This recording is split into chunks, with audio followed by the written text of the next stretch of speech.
సమాచార హక్కు చట్టం సెక్షన్ 41B ప్రకారం 120 రోజుల్లో ప్రతి అధికార యంత్రాంగం తన కార్యాలయానికి సంబంధించిన 17 అంశాల స్వచ్ఛంద సమాచారం అధికార భాష తెలుగులో వెల్లడించాలని చట్టం చెప్తోంది. చట్టం సరిగ్గా అమలు కావడం లేదని వివిధ శాఖల్లో స్వచ్ఛంద సమాచారం వెల్లడికి వన్ సంస్థ సభ్యులు ఒకేసారి 500 దరఖాస్తులు చేశారు. ఇందుకోసం 15,000 రూపాయలు ఖర్చు చేశారు. సమాచారం అధికార భాష తెలుగు, ఆంగ్లంలో కావాలని కోరారు. ఈ సమాచార ఉద్యమంలో అబ్దుల్ అజీజ్, ఎలక్షన్ రెడ్డి, సంతోష్ కుమార్, భరత్, సుబ్రహ్మణ్యం, ప్రదీప్లు ముఖ్య పాత్ర పోషించారు. కానీ వీరు ఆశించిన స్థాయిలో అధికారుల నుంచి పూర్తి ఖచ్చితమైన సమాచారం పొందలేకపోయారు. దరఖాస్తు చేయకుండానే స్వచ్ఛందంగా వెబ్సైట్లో అధికార భాష తెలుగులో సమాచారం అప్లోడ్ చేయాలి. కానీ దరఖాస్తు చేసినా సరైన సమాచారం రాలేదు. అలా అని వన్ సభ్యులు నిరుత్సాహపడకుండా సమాచార కమిషన్ కు ఫిర్యాదు చేశారు.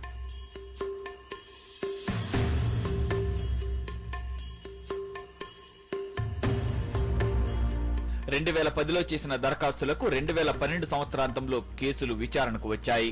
ఈ పరిస్థితి రాష్ట్రంలో సమాచార హక్కు చట్టం అమలు తీరును తెలియజేస్తుందని మిత్ర బృందం ఆవేదన చెందింది. 2 ఏళ్ల తర్వాత కేసులు విచారణకు వచ్చినా పూర్తి సమాచారాన్ని పొందలేదు. 500 దరఖాస్తులలో కేవలం కొద్ది మంది మాత్రమే సకాలంలో సమాచారం ఇచ్చారు. మెజారిటీ శాఖాధిపతులు సమాచారం ఇవ్వలేదు.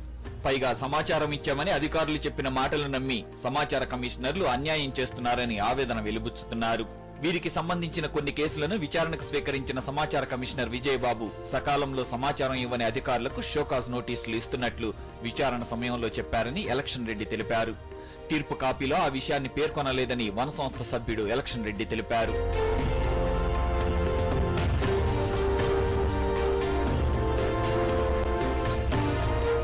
సమాచార హక్కు చట్టం సెక్షన్ 4 సబ్ సెక్షన్ 4 ప్రకారం 17 అంశాల సమాచార మాన్యువల్ అధికార భాష తెలుగులో ఇవ్వాలని, ఇంటర్నెట్ ద్వారా అందుబాటులో ఉంచాలని చట్టం పేర్కొంటోంది.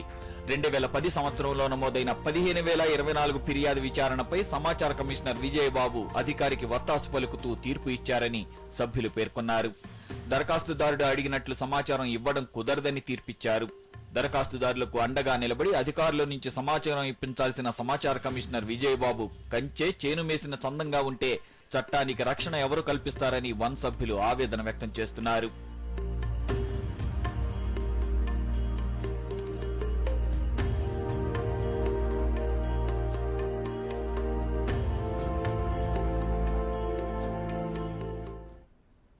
సమాచార హక్కు చట్టం ప్రజల చేతిలో పదునైన ఆయుధం. అర్జీ పెట్టుకున్న తర్వాత కూడా సరైన స్పందన కనిపించకపోతే ఎంతటి వాళ్లనైనా ఉపేక్షించడానికి ఆస్కారం లేదని తెలియజెప్పే ఘటనలు ఈ మధ్య కాలంలో 2 జరిగాయి. ఎంపీలాడు నిధుల కేటాయింపులో అవకతవకలకు పాల్పడ్డారంటూ కేంద్ర మంత్రి శశి థరూర్పై తిరువనంతపురంలో ఓ కేసు నమోదైంది. కామన్వెల్త్ క్రీడల్లో జరిగిన అవకతవకలకు సంబంధించిన సమాచారం కోసం దాఖలైన మరో కేసుని పట్టించుకోని కారణంగా కేంద్ర సమాచార కమిషన్ సిబిఐకి నోటీసులు జారీ చేసింది. తిరువనంతపురం మెడికల్ కాలేజ్ క్యాంపస్ లో ఓ విశ్రాంతి కేంద్రం కాంప్లెక్స్ నిర్మాణం కోసం కేంద్ర మంత్రి శశి థరూర్ నిధుల్ని కేటాయించారు. నిర్మాణానికి సంబంధించి పనుల్లో భారీ ఎత్తున అవినీతి చోటు చేసుకుందంటూ పీకే రాజు శశి థరూర్ దృష్టికి తీసుకొచ్చారు. తన ఫిర్యాదుని ఆయన తేలిగ్గా తీసుకోవడమే కాక కనీస సమాధానం కూడా చెప్పకపోవడంతో ఫిర్యాదుదారు ఈ విషయం గురించి నేరుగా విజిలెన్స్ జడ్జికి ఫిర్యాదు చేశారు. పురుషులకు, స్త్రీలకు వేరువేరుగా 2 ప్రత్యేక విశ్రాంతి భవనాలు నిర్మించేందుకు శశి థరూర్ తన ఎంపీ ల్యాండ్స్ నిధుల నుంచి 26 లక్షల రూపాయల్ని కేటాయించారు. కానీ సమాచార హక్కు చట్టం ప్రకారం తెలుసుకున్న వివరాల్ని బట్టి చూస్తే కేవలం 11 లక్షల రూపాయల నిధులు మాత్రం ఎంపీ ల్యాండ్స్ నుంచి మంజూరైనట్లుగా ఉంది. పైగా 2 భవనాల్ని కలిపి ఒకే భవనంగా మార్చేశారు కూడా. జరిగిన అవకతవకల గురించి సమాచారాన్ని శశి థరూర్కి తెలియజేసినప్పటికీ ఆయన ఏమాత్రం పట్టించుకోలేదని పిటిషనర్ ఆవేదన వ్యక్తం చేశారు.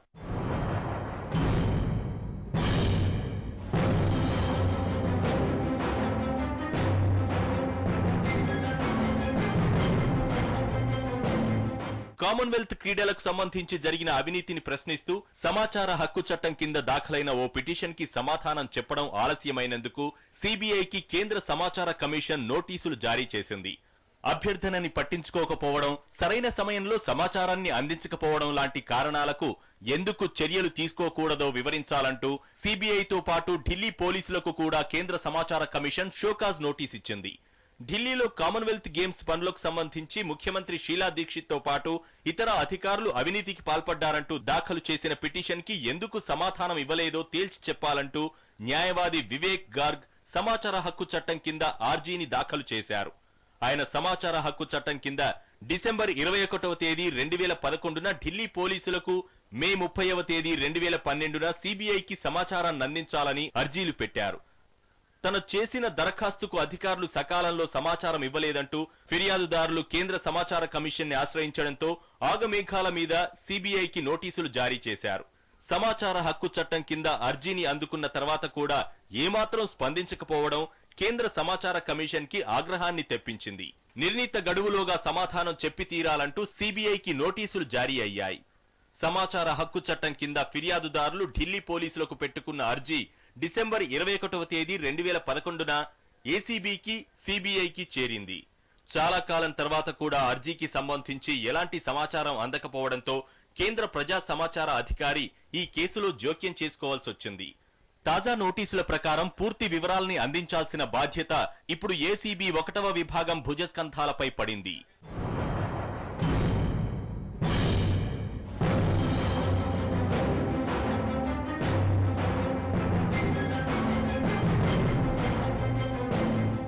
ప్రజాస్వామ్య దేశంలో ప్రజలే ప్రభువులన్న నిజాన్ని ఈ రెండు ఘటనలు రుజువు చేస్తున్నాయి. రాజ్యాంగం ప్రజల చేతికిచ్చిన సమాచార హక్కు చట్టం అనే వజ్రాయుధానికి ఎదురే లేదన్న సత్యాన్ని కూడా చాటుతున్నాయి. సమాచార హక్కు చట్టంపై అవగాహన కలిగించడానికి, వీక్షకుల సందేహాలను నివృత్తి చేయడానికి మనతో పాటు ఉన్నారు సుపరిపాలన వేదిక కార్యదర్శి పద్మనాభరెడ్డి గారు. నమస్కారం అండి. అలాగే వన్ స్వచ్ఛంద సంస్థ సభ్యుడు ఎలక్షన్ రెడ్డి గారు. నమస్కారం అండి. చర్చలోకి వెళ్లే ముందు అస్త్రంలో చిన్న విరామం తీసుకుందాం.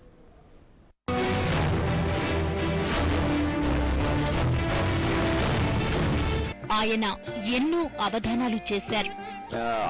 అభ్యాసం చేస్తున్న కాలంలో భయపడుతూ కూర్చున్నటువంటి ఘట్టాలు కూడా ఉన్నాయి. కానీ కొన్ని నాకు తీపి అనుభూతులు మిగిల్చినాయి. గురువులెవరూ లేకపోయినా ఏకలవ్యుడిలా సాహిత్యానికి సేవలు చేశారు. ఏకలవ్యుడు కౌరవ వంశపు రాజుల యొక్క సరిహద్దులు దాటిన ఒక ఎరుకలపల్లెలో రాజుగారి కుమారుడు. అవధాన రంగంలో ప్యారక శేషాచారి చేసిన సేవలకు గుర్తింపుగా గాడేపల్లి వీరరాఘవ శాస్త్రి పురస్కారంతో హెచ్ఎంటీవీ సత్కరిస్తోంది. ప్యారక శేషాచారి అనుభవాలు ఈ ఆదివారం ఉదయం 11 గంటలకు జై తెలుగు జై జై తెలుగులో. ఈ కార్యక్రమాన్ని మీకు సమర్పిస్తున్న వారు శ్రీ అభయ గ్రూప్, మీ బంగారు భవితకు చెరకని నేస్తం.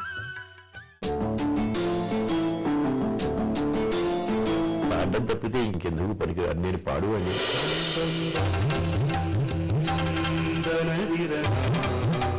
అసలు మనం తెలుగు పాట తెలుగు వాళ్ళు చారాకెత్తులో పాడుతుంటే వాళ్ళకి అర్థం తెలుసా? సంకల్పం ఇది సంకల్పం.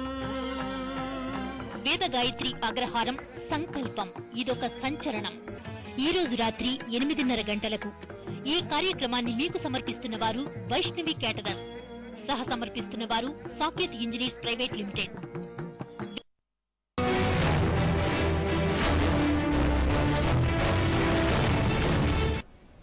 అస్త్రం కార్యక్రమానికి తిరిగి స్వాగతం. సార్ పద్మనాభరెడ్డి గారు, అంటే వన్ నేషన్స్ వారు చేస్తున్న కార్యక్రమాలపై మీ స్పందన ఏంటి?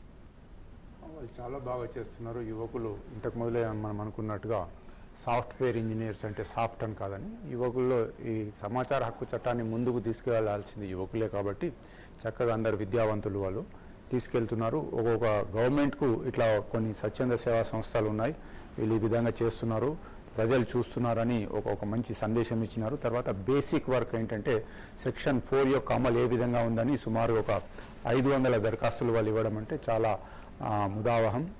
వి విల్ ఎంకరేజ్ దెమ్. తప్పకుండా వీళ్ళే కాకుండా ప్రతి ఉద్యోగస్తులు కూడా, విద్యావంతులందరూ కూడా ఈ మాదిరిగా సమాచార హక్కు చట్టాన్ని వినియోగించుకోవాలని నేను కోరుకుంటున్నాను. ఎలక్షన్ రెడ్డి గారు, 500 దరఖాస్తులు చేశారు. అయితే చట్ట ప్రకారం చేసిన వెంటనే దరఖాస్తు చేసిన వెంటనే సమాచారం ఇవ్వాలి కనుక అలా ఇచ్చిన సందర్భాలు ఏమైనా ఉన్నాయా మీ దగ్గర? మీ లిస్ట్లో ఏమైనా ఉందా? మేము ఇంచుమించు 500 ఎగ్జాక్ట్ 500 కాకుండా నియర్లీ 500 ఈ ఆర్టీఐ చట్టం వచ్చి 5 సంవత్సరాలు అయిన సందర్భంగా 2010లో చేశాము. ఈ ఆల్మోస్ట్ మాకు ఒక 50% రిప్లైస్ వచ్చాయి. మేము సెక్షన్ 41B చట్టంలో ఏం చెప్తుందంటే ఈ రీజనల్ లోకల్ లాంగ్వేజ్లో తప్పనిసరిగా ఈ సెక్షన్ 41B ఇన్ఫర్మేషన్ని ఉంచాలనేది ఈ చట్టం చెప్తుంది. కానీ మేము అడిగిన వాటిల్లో మేము తెలుగు ఇంగ్లీష్ 2 అడిగాము. అడిగిన వాటిలో మోర్ దెన్ 400 అప్లికేషన్స్లో మాకు 7 డిపార్ట్మెంట్స్ నుంచి మాత్రమే తెలుగులో ఇన్ఫర్మేషన్ వచ్చింది. అప్రాక్సిమేట్లీ 50% రిప్లైస్ వచ్చాయి, కానీ అందులో 7 రిప్లైస్ మాత్రమే తెలుగులో రిప్లై వచ్చింది. అందుకని మేము వీటిలో ఇంకో 237 కేసెస్లో మేము కంప్లైంట్కి వెళ్ళాము, ఇన్ఫర్మేషన్ కమిషన్కి కంప్లైంట్ చేసామండి. అదే మొత్తం ఎంతమంది ఉంటారండి మీరు? మరి సాఫ్ట్వేర్ ఇంజనీర్లు అన్నారు, అందరూ ఎంతమంది ఉంటారు మీ స్టాఫ్? అంటే మా కోర్ టీం వచ్చేసి ఒక 10 మంది ఉన్నామండి. మిగతా అటెండ్ అయ్యే మామూలుగా మేము ఇంకా ఈ ఆర్టీఐ ఒకటే కాకుండా ఇగ్నైటింగ్ మైండ్స్ అని ఒక ఎక్స్పర్ట్ సెషన్స్ పెడుతుంటామండి. ఎవరైనా ఏదైనా విభాగంలో ఎక్స్పర్ట్స్ని తీసుకొచ్చి వాటితో సెషన్స్ జరుగుతుంటాయి. వాటికి వచ్చే వాళ్ళు అప్రాక్సిమేట్గా ఒక 50 మెంబర్స్ వరకు ఉంటారండి. ఒకసారి మనకి కాలర్ ఉన్నారు, కాల్ తీసుకుందాం. నల్గొండ నుంచి ముజీబ్ గారు కాల్ చేస్తున్నారు. ముజీబ్ గారు నమస్కారం అండి, మీరు ఏ ప్రశ్న అడుగుతున్నారు? నమస్కారం మేడం. ప్రశ్న అడగండి. పద్మనాభ రెడ్డి గారు ఉన్నారు. మేడం గారు, నేను గ్యాస్ కనెక్షన్ గురించి కొద్దిగా సమాచారం కావాలనుకుంటున్నాను. అడగండి సార్, అడగండి. ఇది నేను ఇది గ్యాస్ లో పేరు మార్పిడి గురించి నేను కాల్ చేశాను. అయితే నేను దీని మీద డిఎస్ఓకి కూడా కంప్లైంట్ ఇచ్చాను. అయితే అధికారులు ప్లస్ డీలర్ ఇద్దరు కుమ్మక్కయ్యారు. దీని మీద వారు చర్య తీసుకుంటలేరు. ఆర్డర్స్ లేవు అని చెప్తున్నారు. అయితే సాక్షి మీడియాలో, టైమ్స్ ఆఫ్ ఇండియాలో లాస్ట్ డేట్ December 30 అని ఇచ్చారు. అయితే దీని గురించి నేను లిఖితపూర్వకంగా సమాచారం ఏ విధంగా పొందగలను? ముజీబ్ గారు, మీరు ఏదైతే ఆ యొక్క డిపార్ట్మెంట్ ఉందో దాంట్లో ప్రతి డిపార్ట్మెంట్లో ఒక PIO అని ఆఫీసర్ ఉంటాడు, పబ్లిక్ ఇన్ఫర్మేషన్ ఆఫీసర్ అని.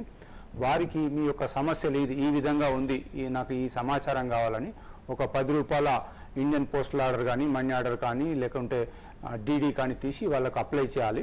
ఒక నెల లోపల సాధారణంగా మీకు సమాచారం వస్తుంది. అయితే మీరు సమాచారం అడిగేటప్పుడు స్పెసిఫిక్గా పాయింటెడ్గా క్వశ్చన్స్ అన్నట్టుగా రాయాలన్నమాట. 1, 2, 3 నేను పలానాడు అప్లై చేసినానని, లేదా దీని విషయం లోపల పూర్తిగా నాకు సమాచారం ఇవ్వమని అడిగినట్టయితే తప్పకుండా వస్తుంది. ఒకవేళ 1 మంత్లో రాని పక్షంలో అదే ఆఫీస్లో ఉన్నటువంటి ఇంకొక పై అధికారి, ఈ యొక్క పబ్లిక్ ఇన్ఫర్మేషన్ అధికారి పై అధికారికి అప్పీల్ చేసుకోవాలి. 1 మంత్లో వాళ్ళు కూడా ఇవ్వకుంటే సమాచార కమిషన్కు రావాలన్నమాట. ఇది ఇట్లా ఈ విధంగా 3 స్టేజెస్లో ఉంటుంది. ఓకే, మరో కాల్ ఉన్నారు సార్. నాగభూషణ్ రావు గారు కాల్ చేస్తున్నారు ఖమ్మం నుంచి. నమస్కారం అండి. నమస్కారం మేడం గారు. మీ ప్రశ్న అడగండి. మేడం గారు, మేము పశుసంవర్ధక శాఖ సంచాలకులు గారికి దరఖాస్తు చేసామండి. చెప్పండి. హలో, చెప్పండి. పశుసంవర్ధక శాఖ సంచాలకులు గారికి 21/6/2012 దరఖాస్తు చేసామండి. చెప్పండి, వింటున్నా, వినబడుతుంది. చెప్పండి నాగభూషణం. దరఖాస్తు చేస్తే ఈ రోజు మధ్యకి కూడా మాకు సమాచారం ఇవ్వలేదండి. కేవలం సమగ్రం ఇవ్వకుండా కొంచెం మటుకి ఒక చిన్న పాయింట్ మటుకు ఇచ్చారండి. మేము దాదాపుగా 3 దరఖాస్తులు చేసినా కూడా నీటి మటుకి కూడా దరఖాస్తు ఇవ్వలేదు. మిగిలింది మాత్రానికి జేడీ గారి దగ్గర నుంచి, జాయింట్ డైరెక్టర్ యాన్మేనేజ్మెంట్ ఖమ్మం దగ్గర నుంచి తీసుకోమన్నారని వాళ్ళు కూడా ఈ రోజు మటుకి మాకు ఎటువంటి వివరణ ఇవ్వట్లేదండి. ఇప్పుడు దీనికి ఏంటంటే, మీరు సమాచార హక్కు చట్టం కింద సమాచారాన్ని పొందవచ్చు. ఏమనంటే, నేను పలాని తేదీ నాడు మీ ఆఫీస్లో నేను దరఖాస్తు ఇచ్చినాను, దాని యొక్క అతిగతి ఏమైందని ఒకటి. రెండోది, దాని మీద మీరు ఏం చర్య తీసుకున్నది. మూడోది, ఇప్పుడు అది ఏ స్టేజ్లో ఉంది, నాకు ఎప్పుడు సమాచారం ఇస్తారని. నాలుగోది, ఇంకా మీరు కావాలంటే ఆ యొక్క నా దరఖాస్తుకు సంబంధించినటువంటి నోట్ ఫైల్ ఏదైతే ఉందో మీ ఆఫీస్లో అది నాకు ఇవ్వండి అంటే చక్కగా మీరు ఆ నోట్ ఫైల్లో వస్తుందన్నమాట. ఏమని, పలానా తేదీ నాడు పలానా ఆయన నాగభూషణం గారు అప్లికేషన్ ఇచ్చినారు, దాని మీద ఎవరెవరు ఏం చర్య తీసుకున్నారు, అదంతా కూడా వస్తుంది. సమాచార హక్కు చట్టంలో మీకు సమాచారం వస్తుంది, కానీ మీరు దరఖాస్తులో కోరిన ఏదైనా రిలీఫ్ అడిగి ఉంటే దానికి సమాచార హక్కు చట్టం మీకు సహాయపడదు, సమాచారాన్ని మాత్రం ఇవ్వగలుగుతుంది. ఓకే, మరో కాల్ ఉన్నారు సార్. బలరాం మోహన్ గారు రాజమండ్రి నుంచి కాల్ చేస్తున్నారు. బలరాం మోహన్ గారు, మీ ప్రశ్న అడగండి. బలరాం మోహన్ గారు, సార్ మీ ప్రశ్న చెప్పండి. సార్, రైట్ ఇన్ఫర్మేషన్ యాక్ట్ ప్రకారంగా మనం అప్లికేషన్ పెట్టాం. 1 మంత్ అయిపోయినా కూడా వాళ్ళు దేవస్థానం వాళ్ళు ఏమీ ఇవ్వలేదు. దాని గురించి తెలుసుకున్నారని సార్. మీరు మాకు 1 మంత్ ఇవ్వకపోతే కనుక మేము ఎవరిని అప్రోచ్ అవ్వాలండి రాజమండ్రిలో? బలరాం మోహన్ గారు, మీకు 2 అవకాశాలు ఉంటాయి. ఇప్పుడు ఒకటి, మీరు అప్లేట్, ప్రతి గవర్నమెంట్ ఆఫీస్లో PIO పైన అప్లేట్ అథారిటీ అని ఉంటుంది. ఫస్ట్ అప్పీల్కి వెళ్ళొచ్చు. మీరు ఏదైనా గవర్నమెంట్ ఆఫీస్కి వెళ్ళినట్లయితే ఆ బయట బోర్డు పెట్టాలి. వాళ్ళు ఏంటి, PIO ఎవరు, పబ్లిక్ ఇన్ఫర్మేషన్ ఆఫీసర్ ఎవరు, అప్లేట్ అథారిటీ ఎవరు అనేది వాళ్ళు ఒక బోర్డు అనేది ఉంటుంది బయట. ఆ బోర్డు చూసి మీరు ఫస్ట్ అప్పీల్కి మీరు నేను ఇన్ఫర్మేషన్ అడిగాను అయినా రాలేదు అని చెప్పి అప్పీల్ చేయొచ్చు. ఇంకొక అవకాశం ఏముందంటే మీరు డైరెక్ట్గా ఇన్ఫర్మేషన్ కమిషన్కి కంప్లైంట్ చేయొచ్చు. ఇన్ఫర్మేషన్ కమిషన్కి కంప్లైంట్ చేసినట్టయితే వాళ్ళు హియరింగ్కి పిలుస్తారు, మిమ్మల్ని పిఐఓని ఇద్దరిని పిలుస్తారు, పిలిచి విచారణ జరుగుతుంది. ఓకే, మరో కాల్ ఉన్నారండి. అభినవ్ గారు కాల్ చేస్తున్నారు హైదరాబాద్ నుంచి. అభినవ్ గారు నమస్కారం అండి, మీ ప్రశ్న అడగండి. నమస్తే మేడం. నమస్తే అండి. సార్ నాకు 2 క్వశ్చన్ల మీద డౌట్లు ఉన్నాయి. ఒకటి వచ్చేసి ఎస్ఐ వాళ్ళకేమో కట్ ఆఫ్ మార్క్స్ వచ్చేసి 2 పేపర్స్ కలిపి 70 మార్క్స్ వచ్చి కట్ ఆఫ్ పెడుతున్నారు. అదే డిఎస్సి వాళ్ళకి వచ్చేసేమో కట్ ఆఫ్ వైజ్ గా తెలియదు, అంటే ఎన్ని వరకు తక్కువ వచ్చినా కానీ ఆ క్యాస్ట్ వైజ్ జాబ్ ఇస్తున్నారు. ఎస్ఐకి కట్ ఆఫ్ పెట్టడానికి ఆస్కారం ఏముంది, డిఎస్సి వాళ్ళకి కట్ ఆఫ్ పెట్టకుండా జాబ్ ఇవ్వడానికి ఆస్కారం ఏముంది సార్? ఇప్పుడు ఆ నోటిఫికేషన్ ఇచ్చి ఉంటారు కదా ఆ ఉద్యోగాల భర్తీ కోసమని, ఆ ఏ ఆఫీస్ నుంచి ఇచ్చినారో వాళ్ళని అడగొచ్చు మనం సమాచారం. ఇప్పుడు అది పబ్లిక్ సర్వీస్ కమిషన్ ద్వారా కావచ్చు, లేదా ఏదైనా డిపార్ట్మెంట్ ద్వారా కావచ్చు. వాళ్ళను ఈ యొక్క మీరు చెప్పిన ఈ సమస్యలు దీనికి కారణాలు ఏంటి అని అడిగితే వాళ్ళు జవాబు చెప్తారన్నమాట. ఇక ప్రొసీజర్ అవుతుంది కదా, 10 రూపాయలకు అప్లికేషన్ తీసుకొని ఆ సంబంధిత పిఐఓ గారికి దరఖాస్తు ఇవ్వడము. మీరు అక్కడ దాకా పోవాల్సిన పని కూడా లేదు, పోస్ట్ లో కూడా పంపొచ్చు. ఓకేనండి. మరో కాలర్ నారాయణ రెడ్డి గారు కాల్ చేస్తున్నారు కర్నూలు నుంచి. నారాయణ రెడ్డి గారు నమస్కారం అండి. నమస్కారం అండి, చెప్పండి, ప్రశ్న అడగండి. నమస్కారం అండి. నమస్కారం అండి నారాయణ రెడ్డి గారు, ప్రశ్న అడగండి. నమస్కారం అండి. చెప్పండి. నేను కర్నూలు నుంచి నారాయణ రెడ్డి మాట్లాడుతున్నానండి. నేను అండర్ ఆర్టీ యాక్ట్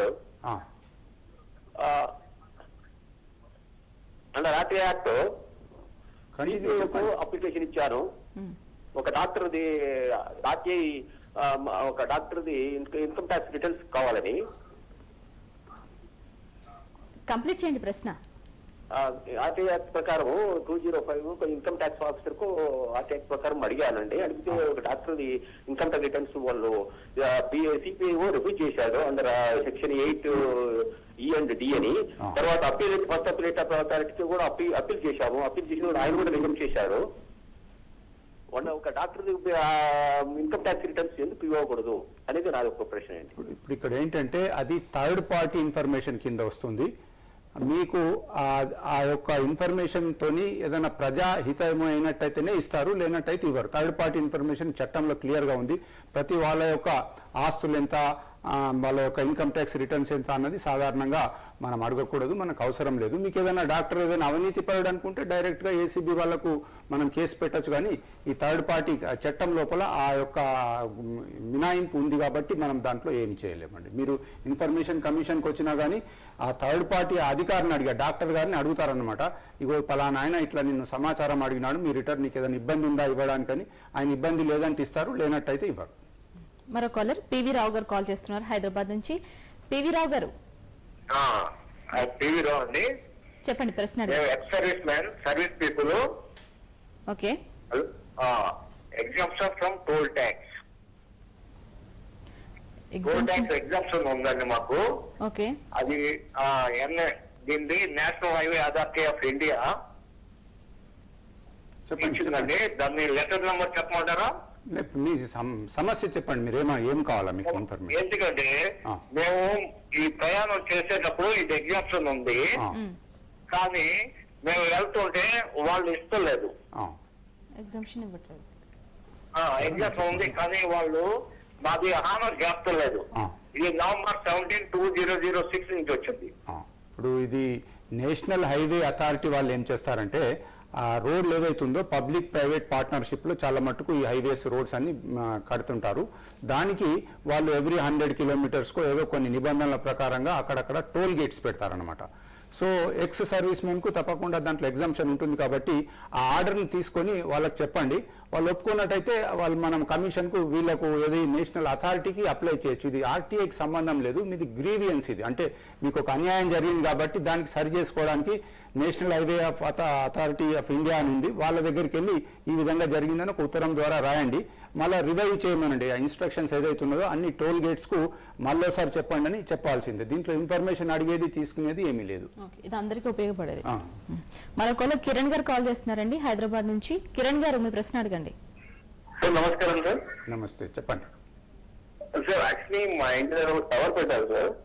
సో దాన్ని మేము ఎన్నో కోర్టు నుంచి కేసెస్ ఇది చేసుకున్నాము. యాక్చువల్లీ ఇంకోటి ఏంటంటే సేమ్ ఇలాంటి టవర్ ఒకటి వేరే ప్లేస్ లో పెట్టారు. సో అది వాళ్ళు రిమూవ్ చేయించుకున్నారు. నేను ఆర్టీఐ కింద పెట్టేసి నాకు కావాల్సిన ఇన్ఫర్మేషన్ నేను తీసుకోవచ్చా? దానికి ఆర్డర్ కాపీస్ ఇచ్చారంట తీసేయాలని. సో ఆ ఆర్డర్ కాపీస్ మున్సిపల్ నుంచి కానివ్వండి, హ్యూమన్ రైట్స్ నుంచి కానివ్వండి తీసుకోవచ్చా? తెలుసుకుందామని కాల్ చేశాం సార్. తప్పక తీసుకోవచ్చు. మీరు ఏదైతే ఆర్డర్ ఉందో సాధారణంగా ఇవాళ రేపు ప్రతి జీవోని ఇంటర్నెట్ లో పెడతా ఉన్నారు. ఆ డిపార్ట్మెంట్ సంబంధించిన ఆర్టీఐ లింక్ లోకి వెళ్తే దొరుకుతుంది మీకు. కాకుండా కానీ మీరు ఇప్పుడు సపోజ్ ఇది మున్సిపాలిటీ అనుకుంటాను నేను, ఈ టవర్స్ ఇవన్నీ కూడా మీరు వాళ్ళని అడగవచ్చు అనమాట. ఈ టవర్లు తీయడానికి మీరు ఈ మధ్యలో ఏదైనా ఆర్డర్స్ ఇచ్చినారా, ఇస్తే నాకు ఒక కాపీ ఇవ్వండి అని. ఆ కాపీ తీసుకున్న తర్వాత మళ్ళీ మీరు అప్లై చేయొచ్చు. పలానా దగ్గర మీరు ఆర్డర్ ఇచ్చినారు, ఆ టవర్స్ తీసేయమని, నాకు కూడా అటువంటి ఫెసిలిటీస్ కల్పించండి అని మీరు తప్పకుండా అప్లై చేయొచ్చు. ఓకే, మరో కాల్ ఉన్నారు సార్. నరేష్ రెడ్డి గారు కాల్ చేస్తున్నారు మిర్యాలగూడ నుంచి. నరేష్ రెడ్డి గారు మీ ప్రశ్న అడగండి. హలో, చెప్పండి నరేష్ రెడ్డి. సార్ అది నేను 2006 డిఎస్సికి సంబంధించి ఆర్టీ యాక్ట్ కింద నేను ఒరిజినల్ ఓఎంఆర్ షీట్ జిరాక్స్ అడిగానండి. కానీ అది ఆర్టీ యాక్ట్ కింద ఒరిజినల్ ఓఎంఆర్ షీట్ జిరాక్స్ ఇవ్వడం కుదరదని చెప్పారు. ఇది కుదరదంటారా? దీనికి ఏంటి? మన ఓఎంఆర్ షీట్ అనేది మన రాసిందే కదా సార్, మన థర్డ్ పార్టీ కాదు కదా.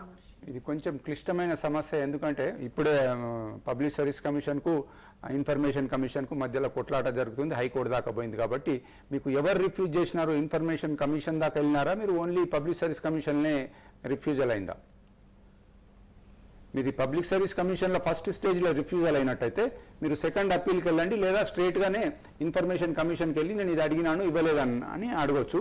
ఇన్ఫర్మేషన్ కమిషన్ కూడా బహుశా మీ అప్లికేషన్ రిజెక్ట్ చేయొచ్చు, లేదా ఇవ్వమనంటే మంచిదే, చక్కగా మీకు తగిన సమాచారం దొరుకుతుంది. ఓకే, ఎలక్షన్ రెడ్డి గారు, సమాచార కమిషన్ ముందు హాజరైనప్పుడు మీకు కమిషనర్ నుంచి ఎలాంటి ఆదేశాలు వచ్చాయి? మేము నిజంగా ఎక్స్పెక్ట్ చేసిన దానికి అక్కడ అంటే ఈ కమిషనర్లో అపాయింట్ జరిగినప్పుడు కూడా మేము ఫైట్ చేసాము ఎగనెస్ట్గా. కొంతమంది రాజకీయ పొలిటికల్ బ్యాక్గ్రౌండ్ ఉన్న వాళ్ళని ఇన్ఫర్మేషన్ కమిషనర్లుగా నియమిస్తున్నారని. ఆ తర్వాత నియమితులైనటువంటి వాళ్ళలో కూడా ఇంకా మేము అనుకున్నంత సంతృప్తికరంగా వాళ్ళు మాకు సహకరించడం లేదు.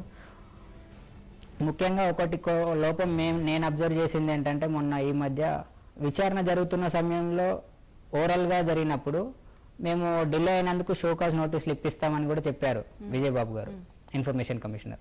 కానీ తర్వాత రిటర్న్గా వచ్చిన జడ్జిమెంట్లో షోకాజ్ నోటీస్ అనేది అసలు మెన్షన్ చేయట్లేదు. అంటే ఓరల్గా జరుగుతున్న దానికి రిటర్న్గా వస్తున్న జడ్జిమెంట్కి కొంత గ్యాప్ ఉంటుంది. అది ఫిల్ చేయడానికి ఏమైనా చర్యలు తీసుకోవాలి. ఇంకా నేను అబ్జర్వ్ చేసిన వాటిలో ఇంకా ఇంప్రూవ్ చేయాల్సింది చూస్తే, అక్కడ ఇన్ఫర్మేషన్ కమిషన్ వచ్చేసి బయట ఎలాగూ ఆర్టీఐ యాక్టివిస్టులకి పెద్ద సెక్యూరిటీ లేదు, విజిల్ బ్లోవర్స్ యాక్ట్ లేదు ఇంకా. సో అట్లీస్ట్ ఇన్ఫర్మేషన్ కమిషన్లోనైనా ఆఫీస్లో కూడా ఈ మధ్య దాడి జరిగింది, ఒక ఇన్సిడెంట్ జరిగింది. ఇన్ఫర్మేషన్ కమిషన్లోనైనా పిఐఓలని ఈ ఆర్టీఐ అప్పీలెంట్లని సెపరేట్ వెయిటింగ్ హాల్స్ పెట్టడం, లేకుంటే అట్లీస్ట్ కొంచెం సెక్యూరిటీ అని ఇవ్వడం, అలాంటివి చేస్తే ఇంకా బాగుంటుంది. సార్, మన కాలర్ ఉన్నారు శ్రీకాకుళం నుంచి లోకనాథన్ గారు కాల్ చేస్తున్నారు. లోకనాథన్ గారు నమస్కారం అండి. నమస్కారం అండి. ప్రశ్న అడగండి సార్. సార్ నమస్కారం సార్, నేను శ్రీకాకుళం మాట్లాడుతున్నాను. నమస్కారం, చెప్పండి. నేను నా సర్వీస్ లో శ్రీకాకుళం పాలిటెక్నిక్ లో చాలా కాలం పార్ట్ టైం లెక్చరర్ గా చేశాను. దాన్ని నా మాదిరిగా చాలా మందికి రెగ్యులర్ అయ్యింది. నేను ఇన్ఫర్మేషన్ అడిగితే వాళ్ళు ఇన్ఫర్మేషన్ ఏమీ ఇవ్వట్లేదు. వాళ్ళకైతే రెగ్యులర్ చేస్తారు, నా విషయంలో వాళ్ళు డిలే చేశారు. అయితే నేను ఇన్ఫర్మేషన్ అడిగినా సరే సరిగ్గా ఇన్ఫర్మేషన్ ఇవ్వలేదు. కమిషనర్ ఆఫ్ టెక్నికల్ ఎడ్యుకేషన్ నేను ఎవరు ఎప్పుడు చదవాలి? ఇప్పుడు మీరు అడిగిన ఇన్ఫర్మేషన్ బట్టి ఉంటుంది. అది ఇట ఇన్ఫర్మేషన్ యాక్ట్ లో వచ్చినట్టయితే సాధారణ సమాచారం అయితే మీకు ఇస్తారు. ఏదైనా ఆ కాలేజీకి సంబంధించిందో ఇతర విషయాలు అన్నట్టయితే వాళ్ళు రిఫ్యూజ్ చేసి ఉంటారు. మీకు ఏదైనా రిఫ్యూజల్ లెటర్ వచ్చినా, లేదా 30 దినాల్లో మీకు సమాచారం రానప్పుడు మీరు నెక్స్ట్ హయ్యర్ ఆఫీసర్కు సింపుల్గా ఒక 2 లైన్లలో మేము పలానా తేదీ నాడు ఇన్ఫర్మేషన్ అడిగినాము, మాకు ఇవ్వలేదు, 30 డేస్ అయిపోయింది, మీ దగ్గరికి వస్తున్నాము అప్పీల్ కని రాయొచ్చు. ఇంకో 30 దినాల తర్వాత వాళ్ళు కూడా ఇవ్వనట్టయితే కమిషన్కి వచ్చి మనము అక్కడి నుంచే మీరు ఒక లెటర్ పంపచ్చు కమిషన్కు. ఆ 2 లెటర్స్ దానికి జత చేస్తూ నేను పలానా తేదీ నాడు ఇన్ఫర్మేషన్ అడిగినాను, ఇవ్వలేదు, ఫస్ట్ అప్పీల్ కూడా చేసినాను, వాళ్ళు కూడా ఇవ్వలేదు, కాబట్టి నేను మీ ముందుకు వస్తున్నాను, నాకు సమాచారం ఇప్పివ్వాల్సిందని ఒక లెటర్ ఇక్కడికి పంపిస్తే సరిపోతుంది. ఓకే సార్, మరో కాల్ ఉన్నారు. రవీందర్ రెడ్డి గారు కాల్ చేస్తున్నారు హైదరాబాద్ నుంచి. రవీందర్ రెడ్డి గారు, మేడం ప్రశ్న అడగండి సార్. మేడం 2012 జనవరిలో ఇక్కడ ఎస్పీసీఎల్ లో పెట్రోల్ బంక్ కోసం అప్లై చేసిన మేడం నేను. ఓకే, చెప్పండి. అయితే దాని మీద మాకు సమాచారం అంటూ ఏమి లేదండి ఇంతవరకు కూడా. వాళ్ళు మాకు ఎలాంటి లెటర్ పంపలేదు, ఏం లేదు. అయితే మాకు అపోనెంట్ క్యాండిడేట్ సెలెక్ట్ అయినట్టుగా వాళ్ళకు ఇచ్చారు. అదే వాళ్ళది ల్యాండ్ సర్వే నెంబర్ తేడా ఉందని చెప్పేసి ఆపేసి ఇలా సమాచారం ఇవ్వట్లేదు, ఏం జరగట్లేదు మేడం అసలు. అది దాని మీద సమాచారం అప్పు ద్వారా తెలుసుకోవాలంటే ఎట్లాంటిది? ఇప్పుడు ఈ పెట్రోల్ బంకుల అలాట్మెంట్కి ఒక నోటిఫికేషన్ ఇస్తారు. ఆ యొక్క కంపెనీ వాళ్ళు పలాని ప్లేస్లో పలానా వాళ్ళకు, పలాని ప్లేస్లో పలాని వాళ్ళకని ఎస్సీలకు కొన్ని ఉంటాయి, బీసీలకు కొన్ని ఉంటాయి, వికలాంగులు, ఎక్స్ సర్వీస్ మెన్, ఈ మాదిరి కేటగిరీస్ ఉంటాయి జిల్లా వారిగా. బహుశా మీరు ఆ కేటగిరీలో ఫిట్ అయ్యి మీ ద్వారానే మీ తరహాలోనే ఇంకో కొంతమంది కూడా అప్లై చేసి ఉంటే ఆ ఎవరైతే నోటిఫికేషన్ ఇచ్చినారో ఆ అధికారికి ఒక లెటర్ రాయండి, నేను పలానా తేదీ నాడు అప్లై చేసినాను, ఇంతవరకు నాకు రాలేదు, లేదా మీకు సమాచారం ఉండి పలానా ఆయనకు వచ్చింది నాకు ఇవ్వలేదు, కారణాలు ఏంటి అని కూడా అడగొచ్చు అనమాట. లేదా ఇద్దరికి ఇవ్వకుంటే ఇన్ని దినాలు లేట్ అయింది, మరి మీరు ఎప్పుడు ఇస్తారు అని కూడా అడగొచ్చు మీరు. ఆయన గిట్ట సమాచారం ఇవ్వకుంటే ఆ పై అధికారికి అప్పీల్ చేయడం, వాళ్ళు కూడా ఇవ్వనట్టయితే కమిషన్లో అప్పీల్ చేయడం. ఇది పెట్రోల్ బంకులు అంటున్నారు కాబట్టి మన స్టేట్ కమిషన్కి పోతే సెంట్రల్ గవర్నమెంట్ది కేంద్ర సమాచార కమిషన్ న్యూఢిల్లీ వారికి ఇవ్వాలన్నమాట. ఓకే, ఎలక్షన్ రెడ్డి గారు, కమిషనర్ విజయబాబు తెలుగులో ఇప్పించమని కోరితే ఏ రూపంలో ఉంటే ఆ రూపంలో తీసుకోండి అని అన్నారట. అది మీ వరకు వచ్చే ఉంటుంది. దీనిపై మీరు ఎలా స్పందిస్తారు? ఆయన కొన్ని రిఫరెన్స్ వేరే ఆల్రెడీ సిఐసి వాళ్ళు కేజ్రీవాల్ అనే ఇన్ఫర్మేషన్ కమిషనర్ ఇచ్చినటువంటి తీర్పును కూడా రిఫరెన్స్గా ఇస్తున్నారు. అది చూస్తే అందులో యాక్చువల్గా వాళ్ళు అడిగింది ఏంటంటే స్పెసిఫిక్గా ఒక ఫైల్ నోటింగ్స్ని అడిగారు, అది హిందీలో అడిగారు. అది ఫైల్ నోటింగ్స్ స్పెసిఫిక్గా అడిగారు కాబట్టి అది ఎలా ఉందో అలాగే ఇవ్వాలి, పిఐఓ ఇంకా ట్రాన్స్లేట్ చేయించాల్సిన అవసరం లేదని ఆర్డర్ ఇచ్చారు. కానీ మేము అడుగుతుంది ఏంటంటే సెక్షన్ 4(1)B, ఇది చాలా బేసిక్ ఇన్ఫర్మేషన్, మ్యాండేటరీ డిస్క్లోజర్. ఇది రీజనల్ లాంగ్వేజ్లో, లోకల్ లాంగ్వేజ్లో ఇవ్వాలని చట్టమే చెప్తుంది సెక్షన్ 4(4)లో. దీని మెయిన్ పర్పస్, ఇంటెన్షన్ ఏంటంటే యాక్చువల్గా సెక్షన్ 4(1)B కనుక ఖచ్చితంగా అమలైతే చాలా ఆర్టీఐ అప్లికేషన్స్ తగ్గిపోతాయి. చాలా మందికి ఇన్ఫర్మేషన్ ఆల్రెడీ అవైలబుల్ ఉంటే ఇంకా కావాలని ఎవరు అడగరు. అది ఇన్ఫాక్ట్ ఆ గవర్నమెంట్ డిపార్ట్మెంట్లకి కొంత మేల్ చేసినట్టుగా అవుతుంది ఈ ఆర్టీఐ సెక్షన్ 4(1)B కనుక ఖచ్చితంగా ఇంప్లిమెంట్ అయితే. అది తెలుగులో ఇవ్వాలనేది, తెలుగులో ఇవ్వకపోవడం అనేది నిజంగా దురదృష్టకరమైన విషయం. మన విజయబాబు గారు కూడా అలాంటి ఆర్డర్ ఇస్తారని మేము అనుకోలేదు. సార్, సమాచారం అడిగితే వెబ్సైట్లో చూసుకోండి అని చెప్పిన అధికారులపై కమిషనర్ ఉదాసీనంగా వ్యవహరించడంపై మీరేం స్పందిస్తారు? అంటే సాధారణంగా ఏంటంటే ఇవాళ రేపు ప్రతిదీ వెబ్సైట్లో పెట్టినామన్నది ఒకటి దాటవేత ధోరణి అధికారులు చూసినాం. మాకు కూడా చాలా అటువంటివి వచ్చినాయి సందర్భాలు. ఇక్కడ ఏంటంటే ఇప్పుడు ఇంతకు మొదలు మిత్రులు చెప్పినట్టు లాంగ్వేజ్ ఇది మాకు 2-3 సార్లు ఇలా జరిగింది. ఇక్కడ కొంచెం మనం అడ్జస్ట్మెంట్ చేసుకోవాలి. ఎందుకంటే ఇప్పుడు సమాచార కమిషన్లో కూడా చాలా దినాలు తెలుగు కంప్యూటర్ ఆపరేషన్ ప్రాబ్లం ఉండే, ఇంగ్లీష్లో ఇచ్చినారు. సో సమాచారం వచ్చిందా లేదా అన్నది కొద్దిగా చూసుకోవాలా. తెలుగులో ఇచ్చినంత మాత్రాన, ఇంగ్లీష్లో ఇచ్చినంత మాత్రాన దాన్ని మనము పెద్దగా పట్టించుకోవద్దు. ఆయన నిజంగానే తెలుగులో ఇవ్వమని ఆర్డర్ పాస్ చేసేది ఉండే. ఇక రెండోది వెబ్సైట్లో అన్నది ఏంటంటే హైదరాబాద్లో ఉన్న all heads of the departments అందరిది కూడా ఒక ఆర్టీఐ లింక్ ఉంది వాళ్ళ వెబ్సైట్ లోపల, అది చూసుకోవచ్చు. ఇప్పుడు మనం బాగా చదువుకున్న వాళ్ళం ఇంగ్లీష్లో రాయగలుగుతాము, కానీ ఆ వెబ్సైట్ చూడమన్నది అది కరెక్ట్ కాదు. బట్ ఉద్యోగస్తులు, ఆఫీసర్లు కూడా తప్పకుండా వెబ్సైట్లో చూసుకోమని అనడానికి లేదు. అది వాళ్ళు తప్పకుండా అడిగిన సమాచారం ఇవ్వాలా. వీలైతే ఏ భాషలో రిక్వెస్ట్ చేస్తే, సపోజ్ నాకు తెలుగే వస్తుంది ఇంగ్లీష్ రాదనుకుంటే తెలుగులోనే ఇవ్వాలి. అది చట్టం చెప్తా ఉంది. కొందరు ఆఫీసర్లు స్టార్టింగ్ అంటే ఇప్పుడు ఈ చట్టం వచ్చి ఒక 6-7 సంవత్సరాలు అయింది. చాలా చట్టాలు 30 ఏళ్ళు 40 ఏళ్ళు కూడా అయిపోయినాయి. ఉదాహరణకు ఫ్యామిలీ ప్లానింగ్ అంటే 1950లో అది మాట్లాడమంటేనే సిగ్గుపడేవాళ్ళు. ఇవాళ అందరు చక్కగా ఫ్యామిలీ ప్లానింగ్ అంటే ఆడవాళ్ళు మగవాళ్ళు అందరూ మాట్లాడుతున్నారు. పోయింది అంటే ఒక 40-50 ఏళ్ళు అయితే కానీ భారతదేశం లోపల ఒక చట్టం ముందుకు రాదనమాట. అట్లాగే ఈ చట్టానికి కొద్దిగా టైం పడుతుంది. కానీ ప్రభుత్వం ఇప్పుడే మిత్రులు చెప్పినట్టుగా ఈ యొక్క ఆర్టీఐ చట్టాన్ని మనం 3 భాగాలుగా భాగించుకోవచ్చు. ఒకటి ఏంటంటే ఈ 4(1) సెక్షన్ ఏదైతుందో దీంట్లోపల ప్రభుత్వం ఏం చెప్పిందంటే, ఈవెన్ ప్రధానమంత్రి ఈ చట్టాన్ని పార్లమెంట్లో ప్రవేశపెడుతూ ఏమన్నాడంటే, చట్టం యొక్క ముఖ్య ఉద్దేశము ప్రభుత్వం దగ్గర ఉన్న సమాచారాన్ని ఎవరు అడగకుండా తమంత తాముగా సమయానుకూలంగా అంటే from time to time local లాంగ్వేజ్లో ప్రజలకు చెప్పాలి. ఉదాహరణకు కొంత గ్రాస్ రూట్ లెవెల్లో పోదాం. మనం గ్రామ స్థాయి లోపల ఈ జవహర్ మన ఏదైతే Mahatma Gandhi employment guarantee programme ఉండొచ్చు, పెన్షన్స్ కావచ్చు, ఇండ్లు కావచ్చు, దీంట్లో పెద్ద ఎత్తున అక్రమాలు జరుగుతున్నాయి అన్నారు. అటువంటిది ప్రజలకు ఒక ప్రెస్ మీట్ పెట్టేసి "ఇగో మా గ్రామంలో ఇంతమందికి ఇల్లు శాంక్షన్ అయినాయి, ఇంతమందికి పెన్షన్ ఇస్తున్నామని చెప్పినట్టయితే ఏదైనా అక్కడ అవినీతి జరిగితే ప్రజలు పట్టుకుంటారన్నారు. సో సమాచార హక్కు యొక్క చట్టం యొక్క ముఖ్య ఉద్దేశం ఏంటంటే సమాచారాన్ని అడగక మొదలు చెప్పాలి. ఇక రెండోది ఏంటంటే సమాచారం అడగడం, దాని పద్ధతి ఏంటి. మూడోది